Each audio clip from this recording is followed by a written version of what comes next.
For any client that, or potential client that is considering offshoring their business to South Africa, I think we're in a really good position to demonstrate to them from the time they walk into our building that we hone a culture of compliance. Sigma's approach in terms of compliance and how we hone on a culture of compliance is to ensure that, firstly, our people, a rigid training program is in place to ensure that everyone is kept abreast and understand their purpose around compliance. So there's a training and competency scheme that kind of ties into the learning and development framework, which also demonstrates that before anyone enters the operational area, that they meet those requirements. We take a collaborative approach, working really close with each and every stakeholder. It's no secret that doing business in Cape Town, particularly BPO, doesn't come without risks. We can't shy away from the fact that we have load shedding.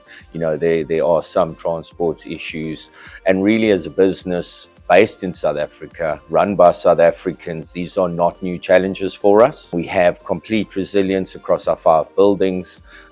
In fact, we believe that because we're offshore, we have to do double what an onshore provider would do, and we've done exactly that.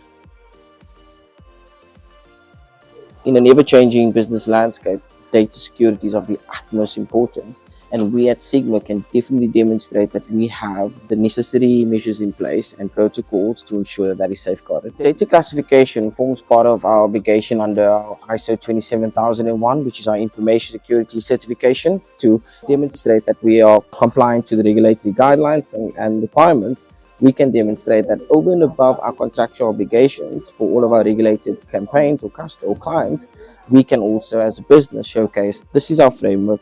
This is how we can demonstrate that every single person meets those requirements over and above. Well, the key thing in terms of the due diligence, should we continue to explore globally, I think the best approach and what we need to consider is to understand the law of the land.